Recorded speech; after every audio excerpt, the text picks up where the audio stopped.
Chrystal, what do you like about reading? I like buying books from authors who I've met in person because it adds a whole awesome sort of complexity to when I read their book. Yeah.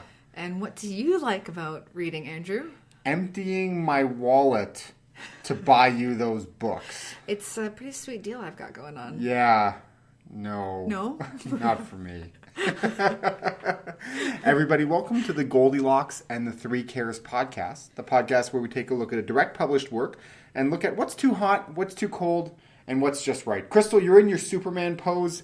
What did we read this week? This week we read Sideshow by Chrystal Vaughan, and this was a request. Ooh, well, thank you very much, Chrystal, for reaching out to us. It's so weird saying my own name. Chrystal, thank you very much for reaching out to Chrystal to request that Chrystal reads Chrystal's book so that Chrystal can give Chrystal feedback. Oh my god. Yes. So... Awkward pause as I try to sort that out. Tell me what this book's about. This book is about a very young girl who has a special power. Okay. She has the ability to speak to animals and they can speak to her. Mm-hmm. And the book doesn't start out very happy. Okay. She's in a bad situation with her stepfather and her mom. She soon sort of extricates herself from that situation in a very special way. And stumbles upon a circus, which she joins and has many adventures. But looming over her, sort of in the background, is her biological father, who has powers of his own and a sick sense of how he wants to live his life. I just had a thought. Oh no! What would a book be like where?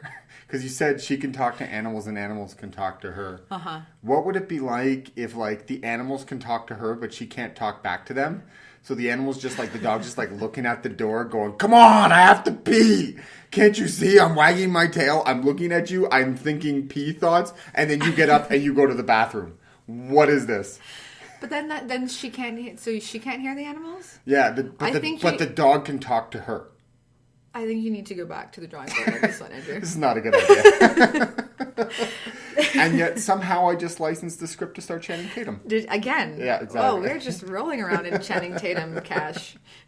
What was too hot with this book? What was there too much of? The first thing that was too hot for me was the beginning. And Okay. I'll go into detail about this just because the chapters are free. Yeah, no spoilers. Online. This happens right in the first couple pages. Right. So I really, really liked the first line of this book. Basically, Haley, who is the young girl, her stepfather, they're driving in his truck and her stepfather throws her a lollipop. They're at a gas station and says, here, practice on this. That sounds ominous. It does. And it hooked me right away because immediately, just from that one line of dialogue, I immediately thought, oh God, this is not a good guy. This is not a good situation. So I loved that. But from there, instead of building upon that tension, we got a lot of exposition, which deflated the tension.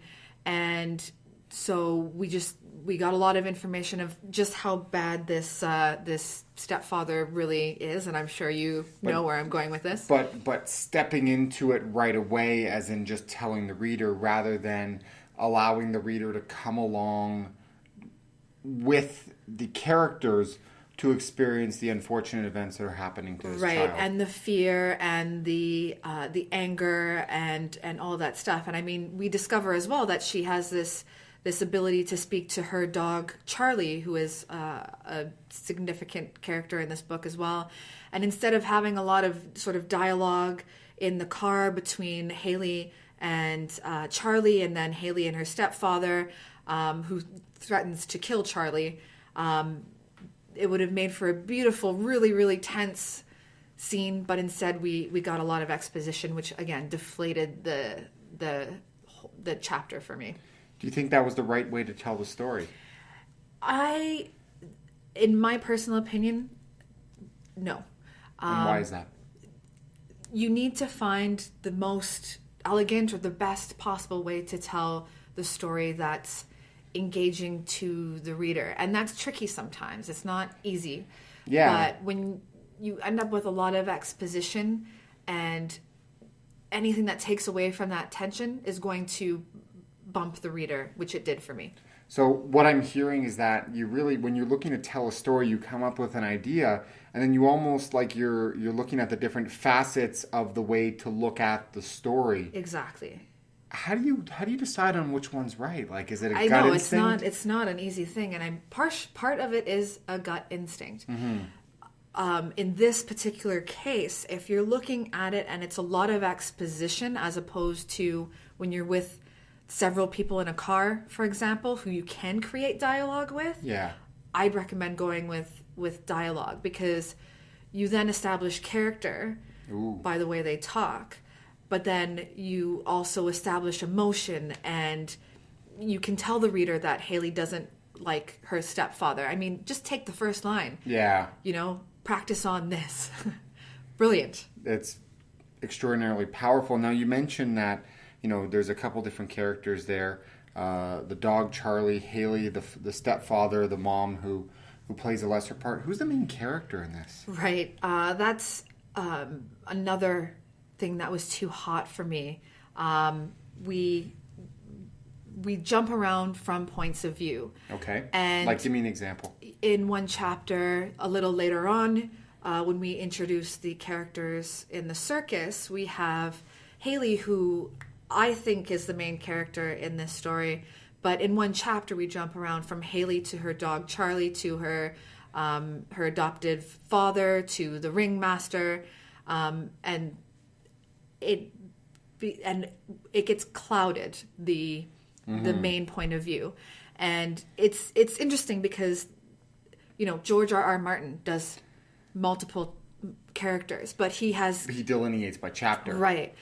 And even then, there are certain characters, if you've read far enough, where you're like, okay, we have some main characters. Spoiler here. alert, I've only seen up to the end of season 3 because we don't have HBO. You could read the books, Andrew. I could. Or the TV show is so good, though. I know, it is. I'm just teasing you. And in defense of having multiple characters in one chapter, I do have a friend who does it quite beautifully, where she will switch point of view in the middle of a chapter, but she does it so well that it doesn't bother the reader. But the problem I found with Sideshow is that you then, because your main character is a little girl, you're then not giving her enough value. And as an adult reader, I then sort of go with the adult perspective. Yeah. And it gave her less weight in the story, when really the story is about her. Yeah, it's her story. What was too cold? I wasn't sure what this book was in terms of what genre it fell into. Well, judging by the first couple pages, it sounds like it's very much a dark fiction / fantasy. And it is.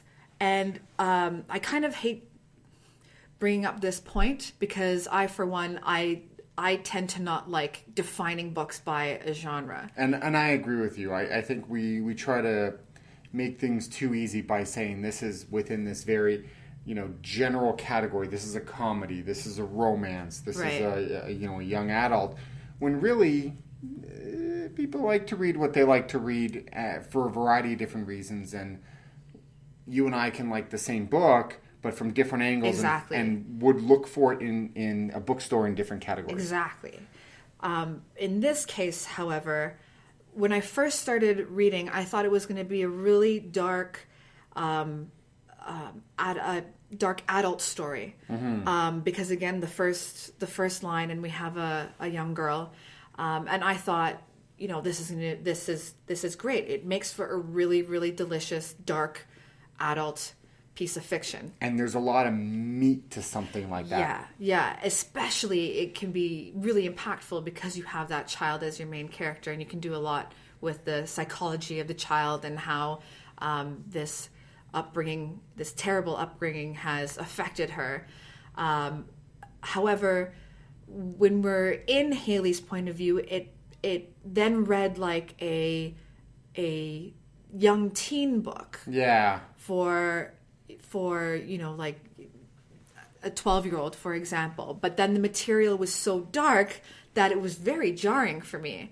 But I guess like we're coming at it from the perspective of adults who have a very adult view on what's happening to this young character.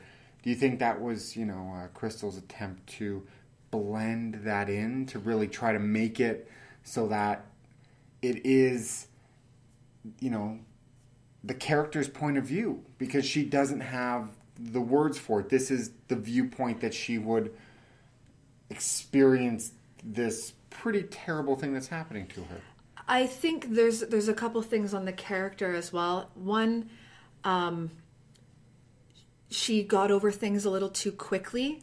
Yeah. If it's an adult book, I view it, if I as an adult reading it, am thinking, okay, the psychology of this child, how she's feeling, she's been abused, not as happy as she's going to be. There's going to be some dark issues there, especially if she's 9 and her mom is a terrible mother. Her stepfather's been abusing her, and at no point does she want vengeance or try to run away or anything like that, which as an adult, looking at a child, that doesn't make sense to me. Yeah, so she inhabits her space because the story, or she inhabits her situation because the story requires that she does. Right. Yeah. And then secondly, the plot itself was very, it read like a young adult or teen book because it was very, very clear who the bad guys were. Yeah. It was very, very clear where the storyline was going.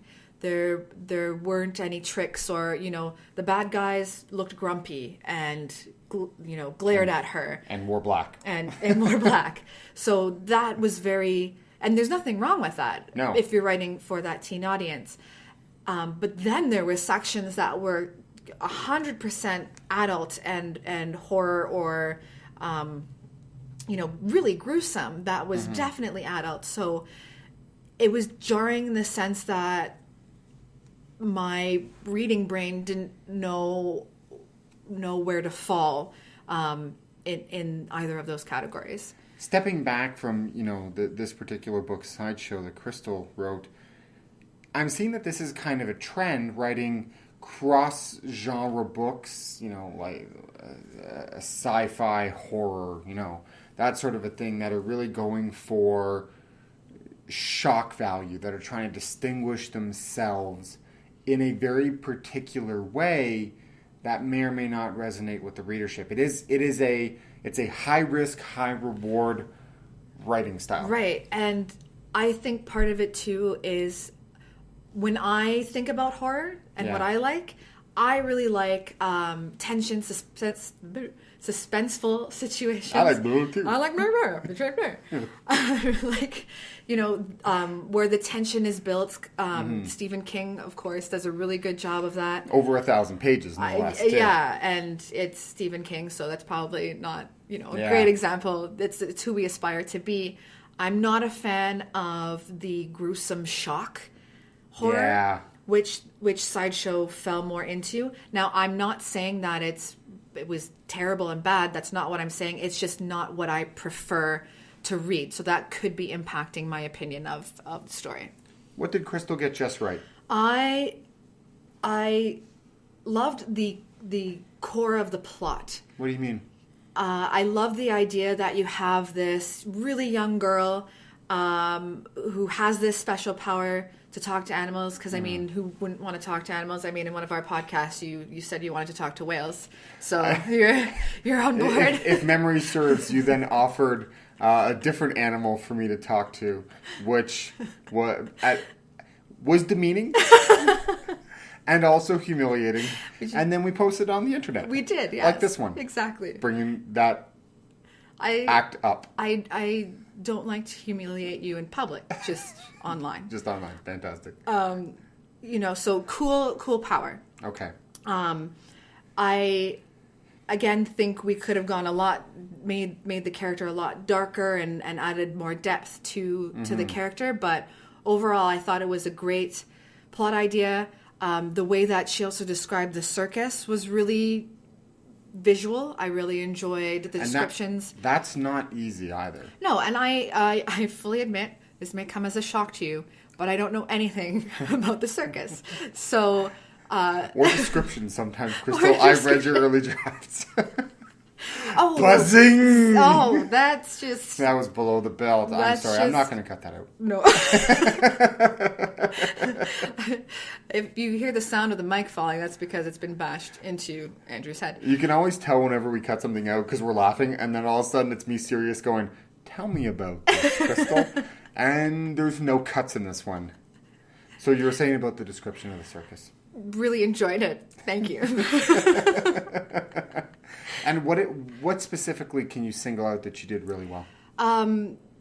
The descriptions of the animals, and I learned after reading the book that Chrystal has a love for animals, so that was really cool. That seems to come through in the way she structures her plot and the things she puts in. And just a lot of circus terms that I didn't know. Oh, really? And again, I know nothing about the circus, so it was great to get a little bit of insight into how that world worked. Because, I mean, who doesn't want to run away with the circus? I have no challenge whatsoever. But tying up all your belongings in a kerchief on the end of the stick and going to join the circus. Everybody, that was Sideshow by Chrystal Vaughan. Chrystal, thank you very much for reaching out to us. We always appreciate reviews and requests. It's info@everything's You're welcome. Chrystal, thank you very much for reaching out to Chrystal so that Chrystal could talk about Crystal's book. No more of that joke. If you have a request, reach out to info@everythingstemporary.com. Where can you find Sideshow? It is on Amazon. Mm-hmm. So again, first few chapters are available there. So take a look and give it a try. And where can you find us? We are everywhere. Everywhere. We are on YouTube. Yes. We are on Twitter. Yes. Keep going. We have a website. We have a website? What is it? www.everythingstemporary.com. Keep going. We are on iTunes. Ooh. And you can find us under Goldilocks and the 3 Cares. And if you like what you heard, subscribe, tell a friend, share. Well, everybody, thank you very much for listening to the Goldilocks and the 3 Cares podcast. I'm Andrew. And I'm Chrystal. Until next time, keep reading. Red feather, yellow feather. You gotta move your lips more. Red feather, yellow feather, blue feather. Now do some trills.